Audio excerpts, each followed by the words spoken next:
वाह, पुराना सोना कितना शुद्ध होता था ना दादी। सोना आज भी शुद्ध है, उस पर अगर हॉलमार्क अंकित है। आप भी ध्यान रखें, सोना हमेशा BIS प्रमाणित ज्वेलर से ही लें। बिल अवश्य लें और जांच लें कि बिल पर अंकित और आभूषण पर अंकित शुद्धता समान है। अधिक जानकारी के लिए लॉग ऑन करें BIS.gov.in पर। नमस्कार, आकाशवाणी चंडीगढ़ से प्रादेशिक समाचारों के साथ मैं रत्तिका। पहले इस बुलेटिन के मुख्य समाचार। केंद्रीय गृह मंत्री अमित शाह ने सभी केंद्रीय एजेंसियों को crime and criminal tracking network and system से जुड़ने को कहा है। ऑपरेशन गंगा के तहत विद्यार्थियों का एक और समूह भारत लौटा। हरियाणा के मुख्य सचिव संजीव कौशल ने आगामी सीजन के लिए अभी से फसल अवशेष प्रबंधन कार्य योजना तैयार करने के निर्देश दिए। केंद्रीय माध्यमिक शिक्षा बोर्ड ने 10वीं और 12वीं कक्षा की दूसरी टर्म की परीक्षा के लिए डेट शीट जारी की। और हरियाणा में आज लगभग 21,000 लोगों को कोविड रोधी टीका लगाया गया। कोरोना वायरस के नए स्वरूप ओमिक्रॉन को देखते हुए आपसे अपील है कि सतर्क रहें, दोनों टीके लगवाएं और अन्य लोगों की टीका लगवाने में मदद करें। अब समाचार विस्तार से।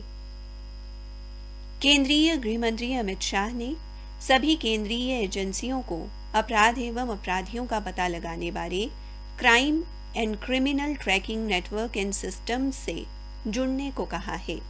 उन्होंने कहा कि गृह सचिव को इस संदर्भ में केंद्रीय एजेंसियों के प्रमुखों के साथ बैठक करनी चाहिए। राष्ट्रीय अपराध रिकॉर्ड ब्यूरो के 37वें स्थापना दिवस पर नई दिल्ली में आयोजित एक समारोह में गृह मंत्री ने कहा कि ब्यूरो द्वारा उपलब्ध कराए गए आंकड़े सभी राज्यों द्वारा उनके पुलिस बलों के लिए वार्षिक रणनीति बनाने के लिए इस्तेमाल किए जाने चाहिए और इनका इस्तेमाल अपराध रोकने के लिए भी किया जाना चाहिए। ऑपरेशन गंगा के तहत विद्यार्थियों का एक और समूह आज सुबह भारत लौटा तथा अपने परिवार व दोस्तों से मिला। सूचना एवं प्रसारण मंत्री अनुराग ठाकुर ने नई दिल्ली स्थित हवाई अड्डे पर इन विद्यार्थियों का स्वागत किया।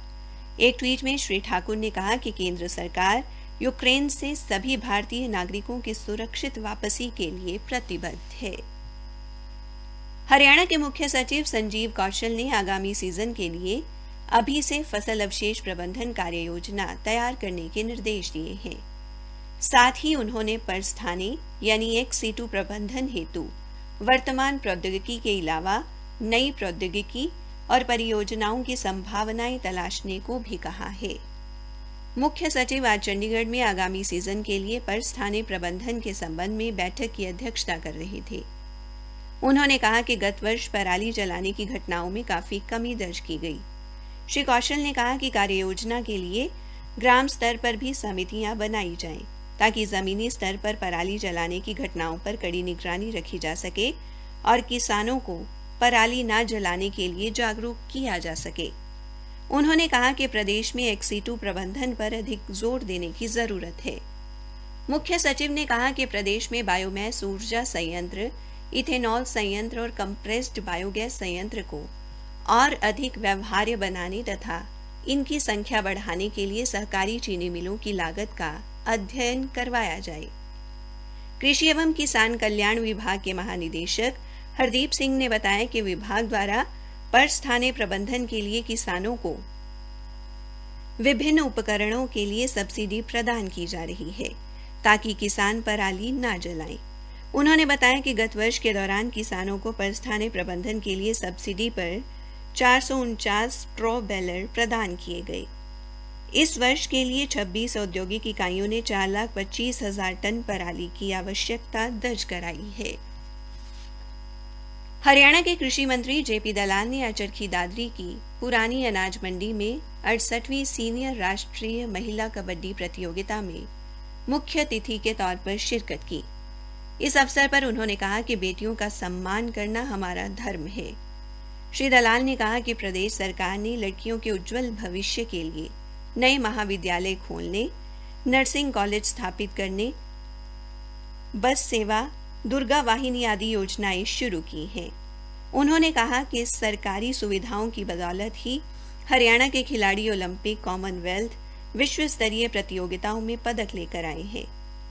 श्री दलाल ने कहा कि क्रिकेट और फुटबॉल के बाद कबड्डी का खेल भी अब टीवी पर देखे जाने वाले सबसे लोकप्रिय खेलों में शामिल हो गया है।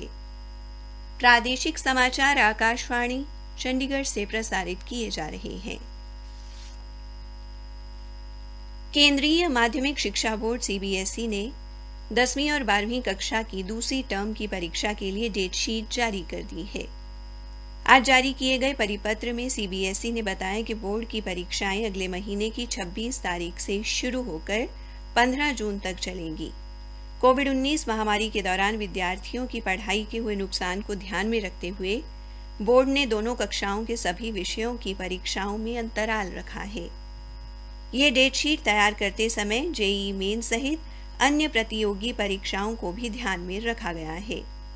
केंद्रीय माध्यमिक शिक्षा बोर्ड ने कहा कि यह सुनिश्चित किया गया है कि किसी भी विद्यार्थी की 2 विषयों की परीक्षाएं एक ही दिन न हों। हरियाणा विद्यालय शिक्षा बोर्ड द्वारा संचालित की जाने वाली सेकेंडरी एवं सीनियर सेकेंडरी स्वयं पाठी तथा मुक्त विद्यालय की प्रायोगिक परीक्षाओं का संचालन 4 मई से 9 मई तक होगा। बोर्ड के अध्यक्ष डॉक्टर जगबीर सिंह ने बताया कि ये परीक्षाएं लिखित परीक्षा के बाद उन्हीं विद्यालयों में प्रातः 9 बजे से 2 बजे तक संचालित करवाई जाएंगी जहां परीक्षार्थी लिखित परीक्षा देंगे। उन्होंने बताया कि सभी विद्यालय मुखिया बोर्ड की आधिकारिक वेबसाइट पर प्रायोगिक परीक्षाओं के ऑनलाइन अंक भरेंगे व ग्रुप फोटो अपलोड करेंगे। हरियाणा में आज 1300 स्थानों पर लगभग 21,000 लोगों को कोविड रोधी टीका लगाया गया। इनमें 18 वर्ष से अधिक आयु के 15,000 नागरिक और 15 से 17 वर्ष के 6,000 किशोर शामिल हैं। प्रदेश में अब तक लगभग 4,34,70,000 टीके लगाए जा चुके हैं। हिसार में आज 740 लोगों को कोविड रोधी टीका लगाया गया।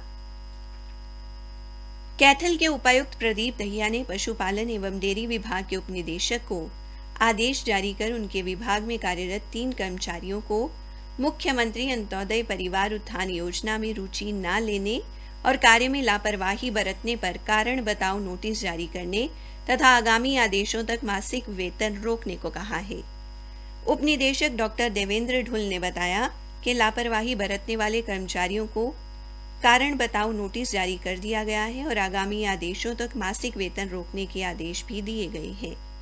उन्होंने बताया कि विभाग के इन कर्मचारियों में सहायक वरुण कुमार, लिपिक अमनदीप व सुनील कुमार शामिल हैं। इन्होंने इस महत्वपूर्ण योजना में न कोई रुचि ली और न ही इस संबंध में उच्च अधिकारियों के आदेशों की पालना की। कैथल की अतिरिक्त जिला एवं सत्र न्यायाधीश तरनजीत कौर की अदालत ने हत्या के मामले में एक महिला सहित 3 दोषियों को उम्र कैद व 50-50 हजार रुपए जुर्माने की सजा सुनाई है।